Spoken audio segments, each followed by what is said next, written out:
Hey, what's up, everybody? Welcome back to KT Confidential, the real estate podcast. This is episode 215, and today's topic, we discuss the top kitchen renovations and upgrades that you didn't think about. Enjoy.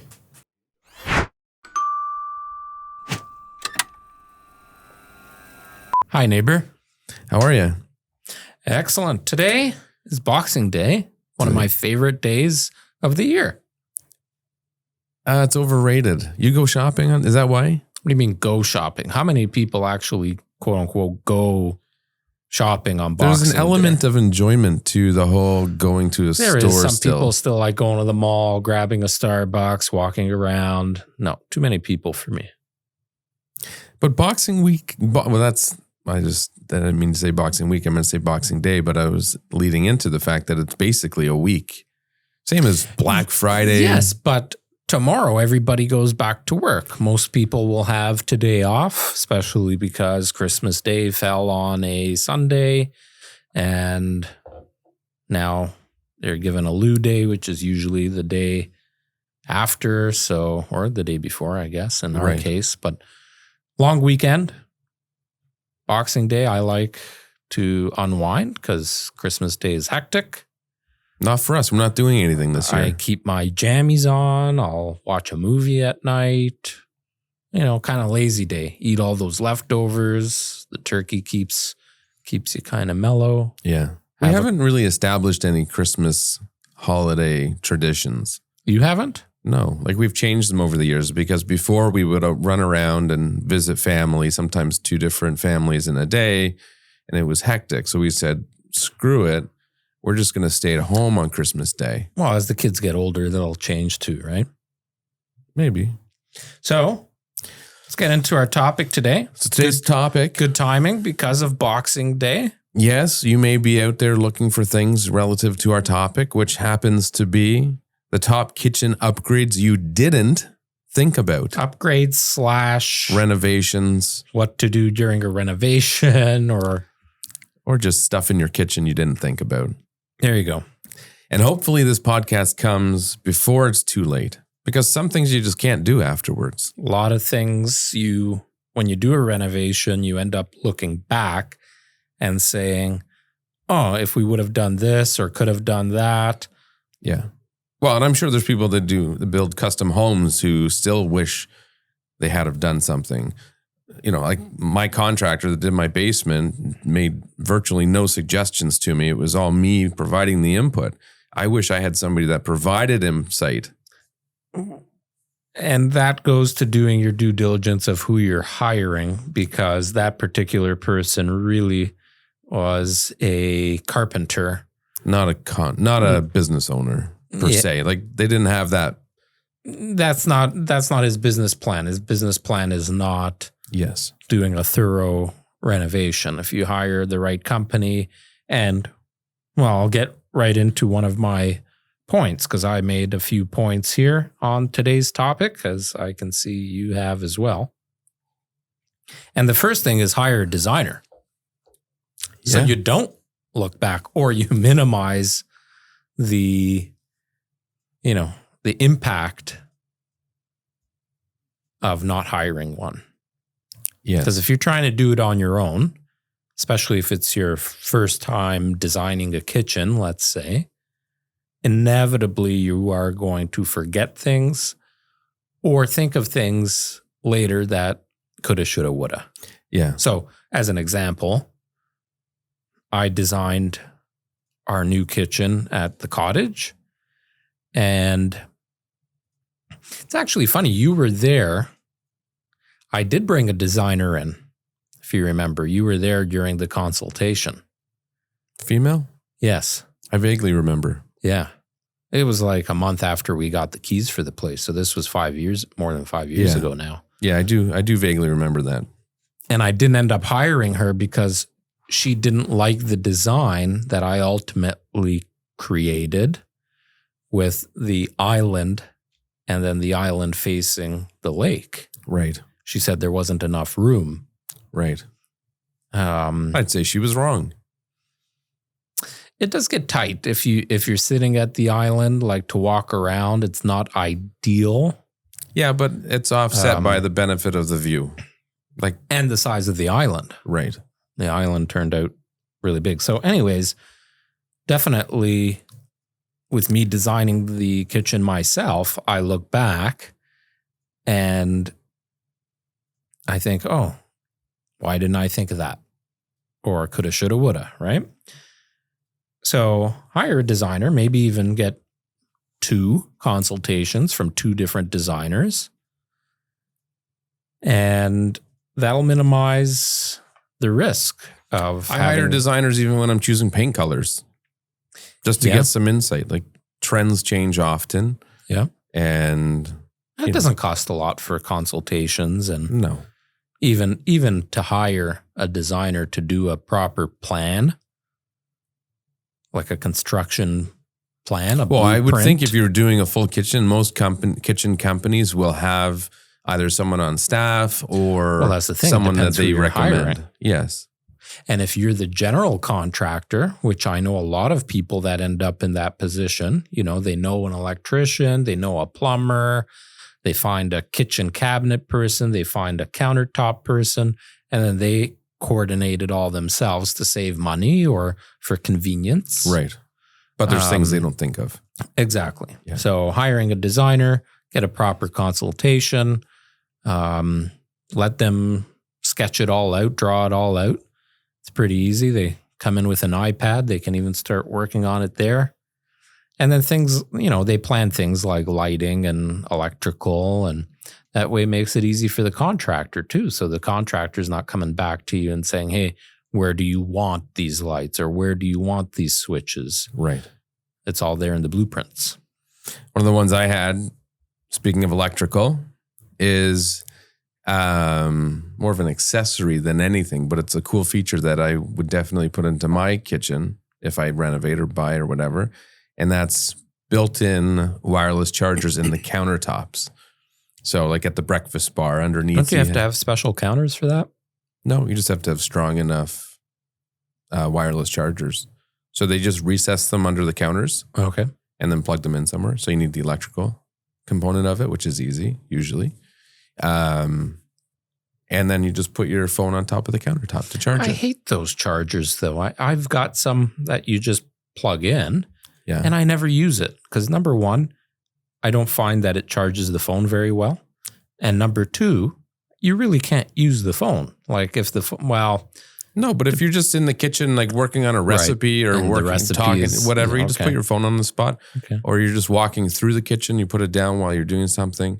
So, and to the point of the capabilities of those things, there's a huge range as with any product. So some of them output more power than others. So if you're buying a cheap one, it's going to charge it slowly. If you buy a larger one that works better, it'll charge it quicker. I have one beside my bed and it charges fine.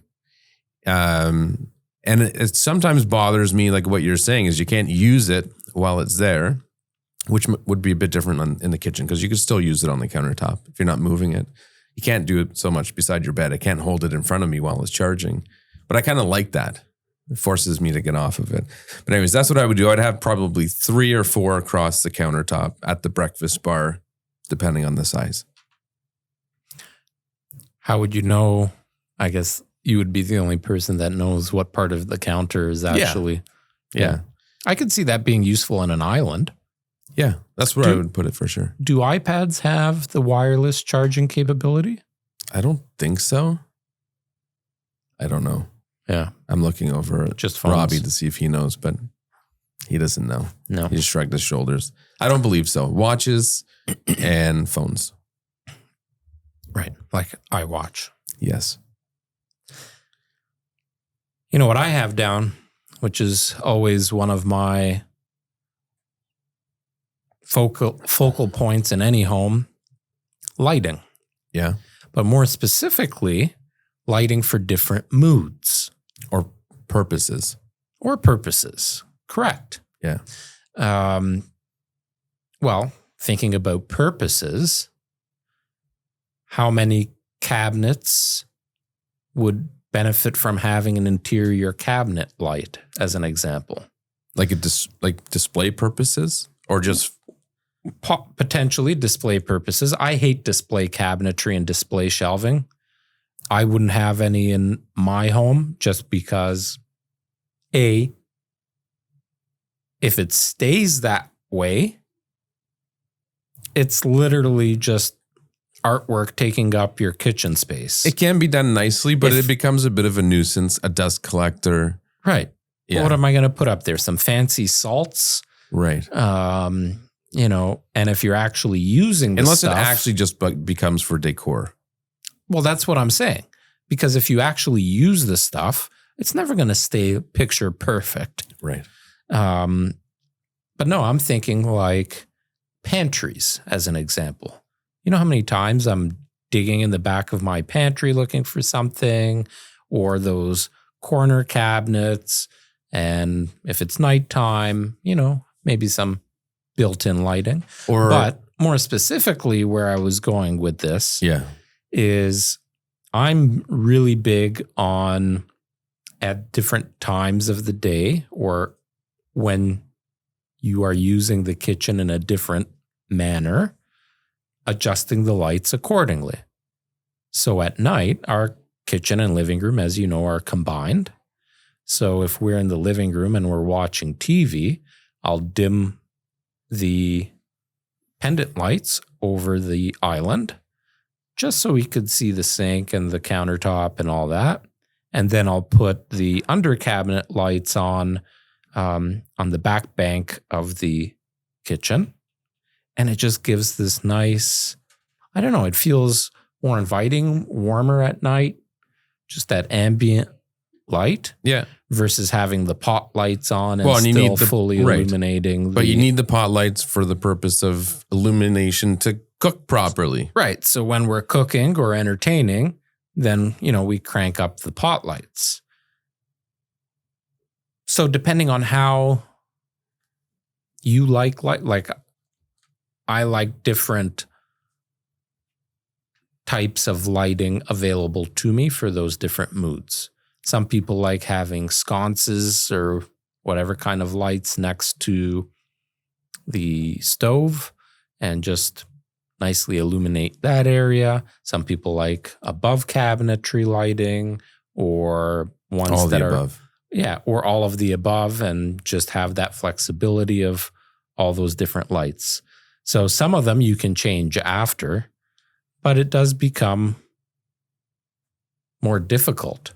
Well, and for functional storage stuff, instead of the lights, one of the things I had was actual functional pullouts and storage stuff. Customized storage. Right. So we have a full counter depth pantry. Cross that off my list. We have a full counter depth pantry, and it's same as you. Who knows what's in the back of it? Right. And you're less likely to add the custom storage afterwards. If you're doing the kitchen, get it done right away. Bite the bullet. You will be happy you did, because that space, same as a closed closet, and you're walking whatever, just becomes 1,000 times more functional. Yeah. Well, and probably contributes to less food waste. Oh, 100%. Right. 100%. I remember many times pulling something out and it's expired or whatever. Or you go buy something that you didn't realize you already have. Oh, done that.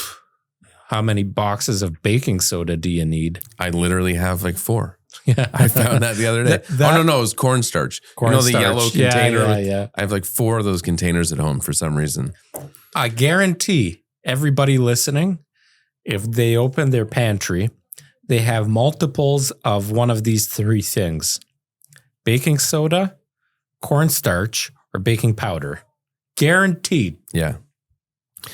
You mentioned that. Wait. Okay. Let's not go off storage just yet, because one of mine will complement yours. Okay.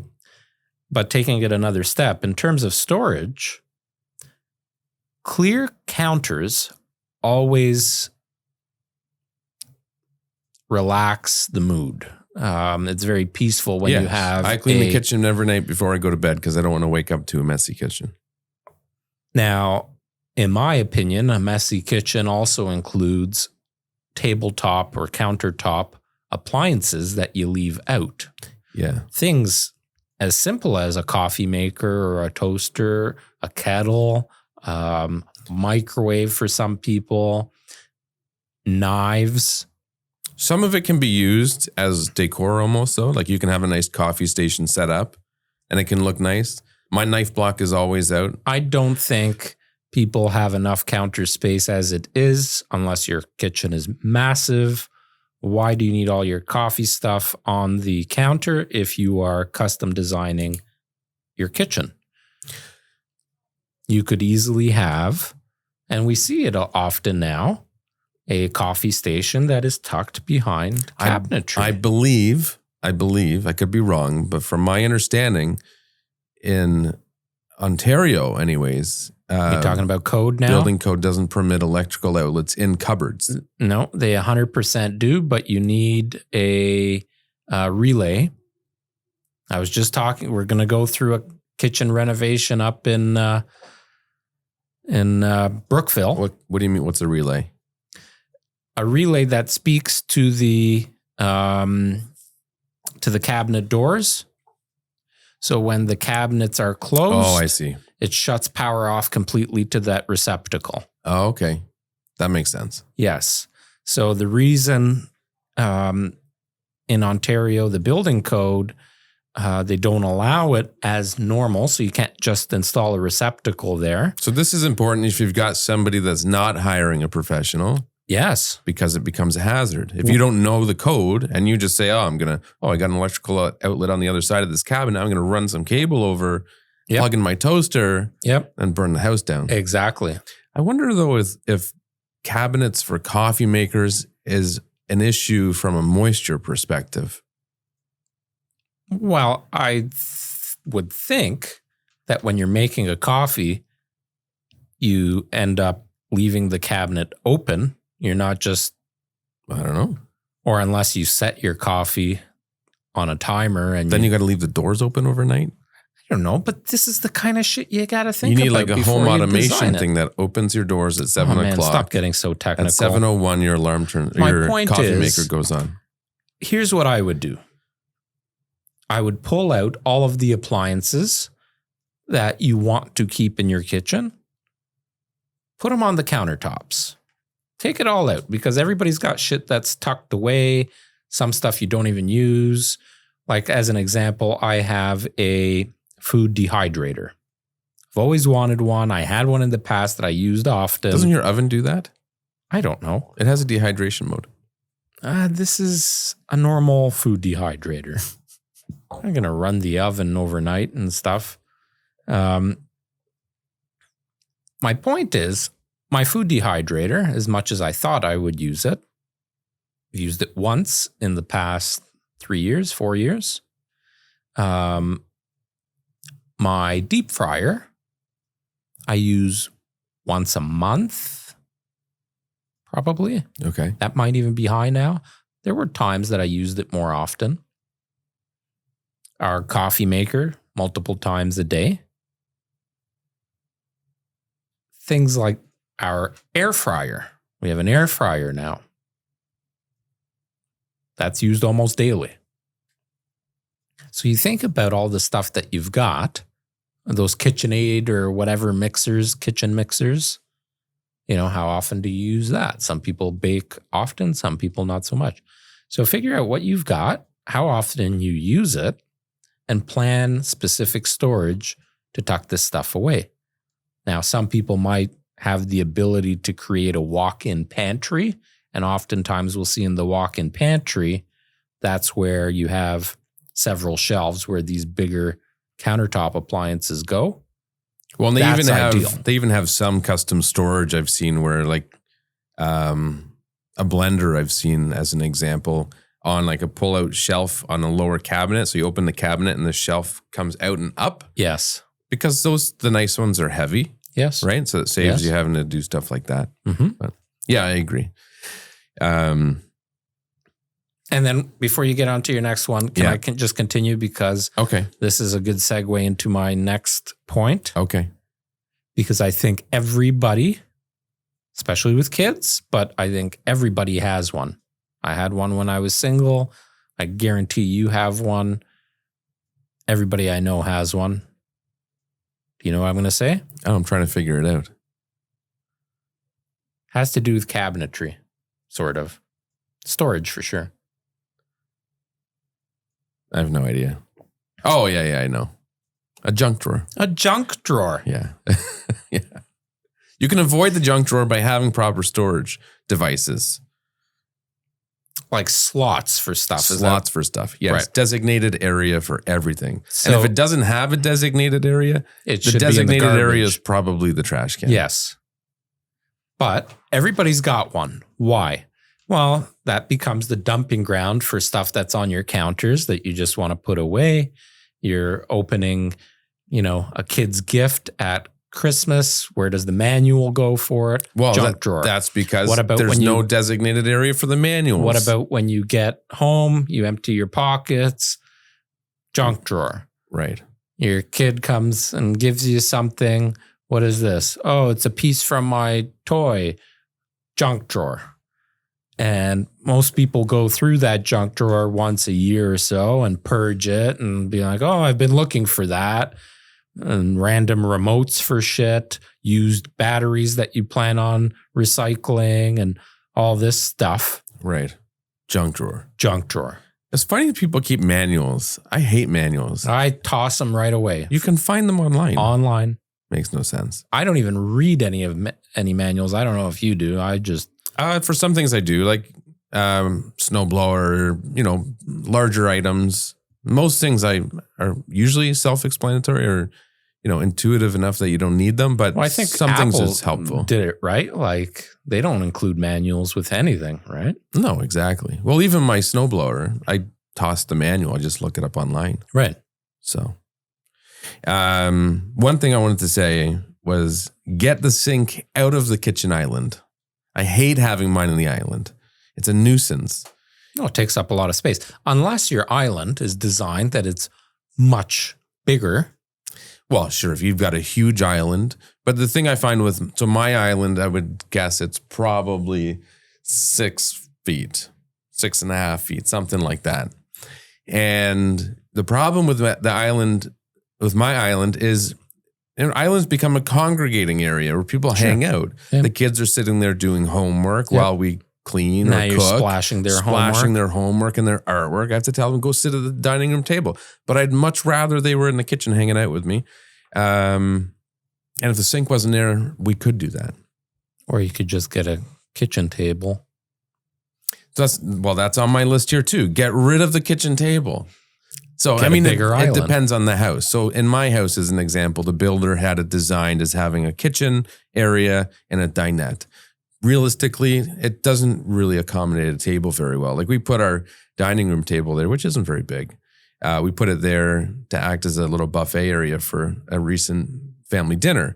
And we didn't like it at all. We're like, wow, this really impedes our space, an area where the kids like to run. So what I would do instead, if I had a thought of it, is extend the kitchen the full length of the wall and extend the island another few feet. So you still have space there, but you've got more functional space because people are always at the kitchen island. So now you can fit an extra 2 people there. Well, I will say if you do get rid of a seating area in the kitchen, and this is for larger homes like 2,000 square feet and above, right? Smaller homes, you're not going to get that anyway. But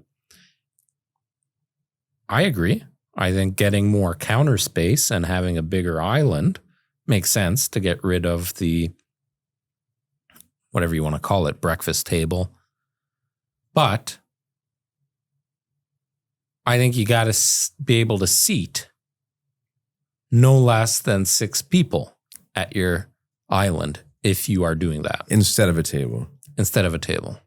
And primarily for resale purposes, but also for your own enjoyment. I guess, it really depends on the space.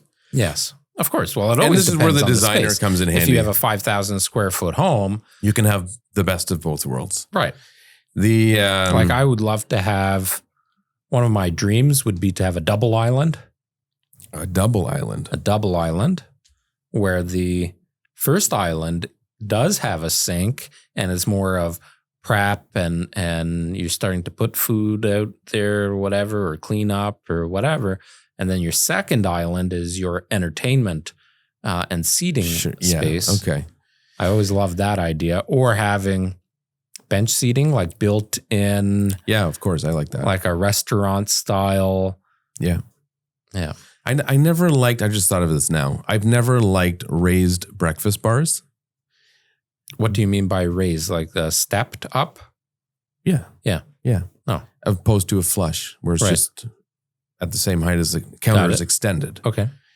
Within the same counter. Yeah. So here's two options. One is you've got the island. The counter extends an extra 12 inches over the cabinetry. That's where you sit. Yes. Versus instead of that 12-inch extension, that 12-inch extension is raised up. Right. 8 inches or whatever to bar height. Yes. I don't generally like that. Two nice things it does though.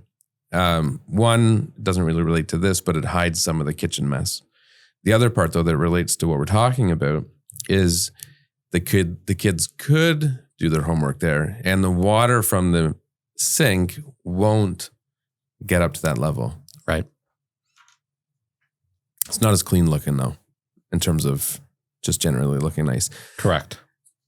The only other thing I had on my list, and the designer will help with this, is I can't stand when ovens are next to a walkway, like a pass through to your dining room, or immediately next to a wall. So your pot handles can't go on that side.